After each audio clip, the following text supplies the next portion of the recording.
Dr. B.S.K. Naidu is the founder, chairman, and chairman emeritus of Great Lakes Institute of Management, Gurgaon. He was earlier Director General of NPTI and CPRI under the Ministry of Power, Government of India. Every convocation, he shares with us some unique perceptions on life skills to make our professional lives more meaningful, successful, and satisfying. May I now invite our Chairman Emeritus, Dr. Naidu, to address the gathering.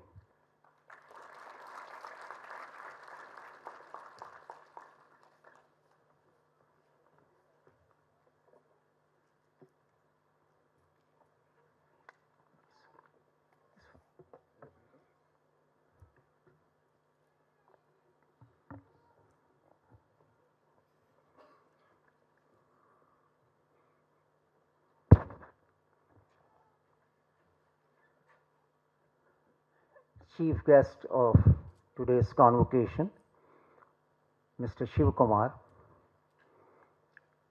Guest of honor, Dr. Sudhakar Balachandran, Mr. Mohan Lakhamraju, Dr. Himadri Das, Dr. Venkatesh, Dr. Mukhopadhyay, Dr. Singh, Professor Palhan, and esteemed faculty members and guests, and my dear students.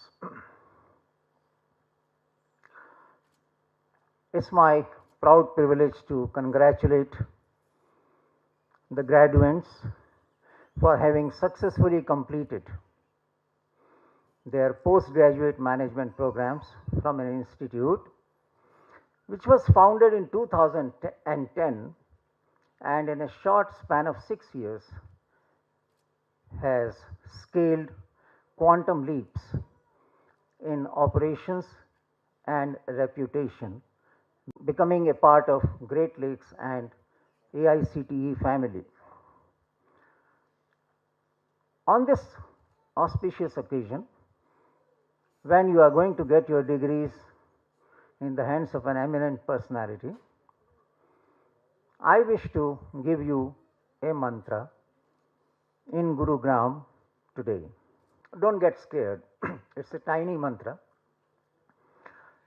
against the Bhagavad Gita, which has been made a compulsory core course in Seton Hall University in New Jersey, having more than 10,800 students. So my tiny mantra is all the external managements need to be preceded by self-management. When you will join your jobs, many of you will be sent to corporate training programs, some of which will be grossly misnomered. For instance, time management. Time is an irretrievable resource which cannot have any inventory management. You can only self-manage to be punctual and to be time bound. Similarly, the stress management. Can you manage stress after it is created? You only have to depend on doctors from headache to cancer. According to an authority on stress related diseases, cancer is the end product of non forgiveness. So, the secret is to self manage so as not to create stress, anger, or hurt by you, within you. How to do it is a big question. The foremost is the awareness that you are the creator of all these emotions.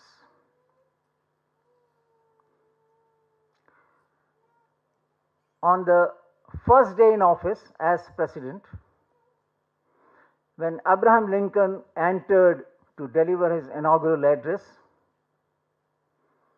one fellow stood up and said, "Mr. Lincoln, don't forget, your father used to make shoes for me and my family." The whole Senate laughed. Lincoln said, "Sir, I know that. And I also know that there was never ever any complaint from any of his clients, including your family. He was a genius. He used to pour his heart and soul into his job, and I am so proud of him. Let me see to what extent I can reach his creativity and perfection while presiding over United States." And then he started. So no one can create hurt without your consent. Buddha was known to be beyond hurt. One visitor took up the challenge one day, and he went to him and started hurling abuses at him and continued till he was himself totally tired. Finally, he said, "Buddha, you are still smiling. You have no self respect."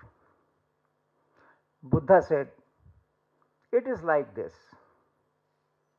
Suppose you offer an apple to me and I don't accept. Where will the apple go?"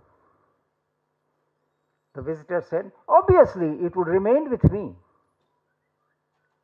Buddha said, "So is the case with these abuses. They have all remained with you." Unfortunately, we are all caught up in a blame game. We make somebody responsible for our hurt, our anger, and our stress. And this starts very early in the childhood. Can you imagine a 2.5-year-old child telling her grandfather, "Nani has hurt me inside. She says she won't give me ice cream if I don't finish my food." And we smile it off. We also help the child nurture this belief system. Whenever she falls down and gets hurt, we go and hit the floor or the obstacle to console her.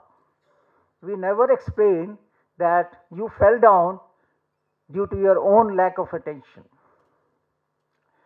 If we don't find a person, an object, we start blaming our circumstances.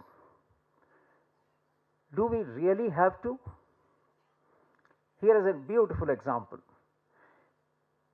Recently, in an award function where a famous doctor was being felicitated, he shared his life story. He said, "I grew up in an extremely poor family who were not sure of the next day meal.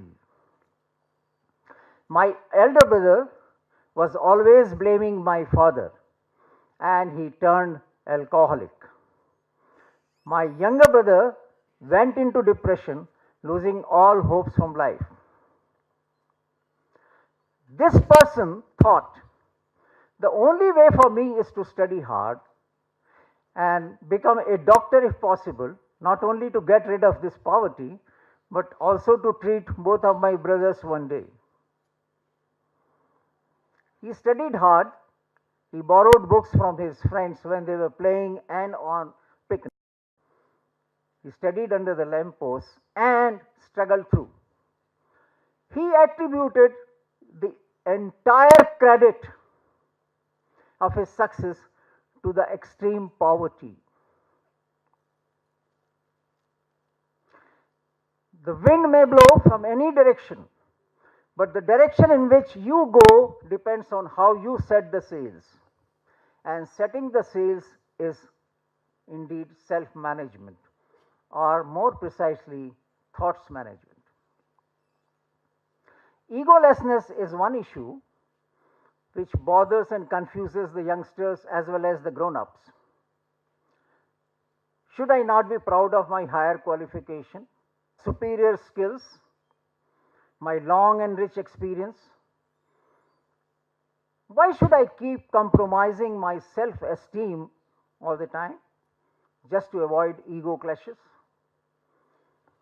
These doubts arise due to ignorance of a very thin line between ego and self-esteem. If you are contributing in a meeting and if you say, this is the best idea, it is ego. And if you say, this is my best idea, it is self-esteem. You can keep your self-esteem intact by giving space to others' self-esteem. At times you feel you lack willpower, you lack determination, resolve, and strength of will. In order to understand, you should examine your own routine.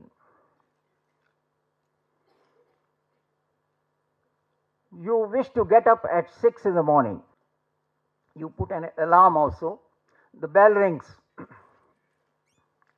You choose to put it off and sleep for another half an hour, maybe 45 minutes.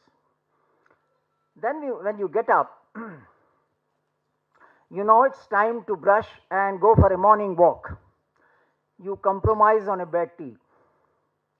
In the meanwhile, the daily newspaper comes and you feel tempted to see the headlines, the sidelines, the interesting lines, and the morning walk gets postponed to the next day. You somehow reach the office 15 minutes late, even after skipping your shave. And then you think 15 minutes late is allowed. I'm still in my comfort zone. Now, look back. Can power of your will emerge and cultivate if you continuously ignore your inner voice? So if you want to be strongly self-managed, you will have to, number one, revisit your belief systems. Number two, revisit your so-called comfort zones and see if they can crack under the resonance of your inner voice. And number three, have a better control on the thought factory of yours, which is generating 25 thoughts a minute or 36,000 thoughts a day.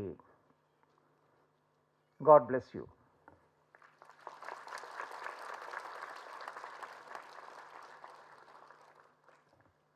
Thank you very much, sir.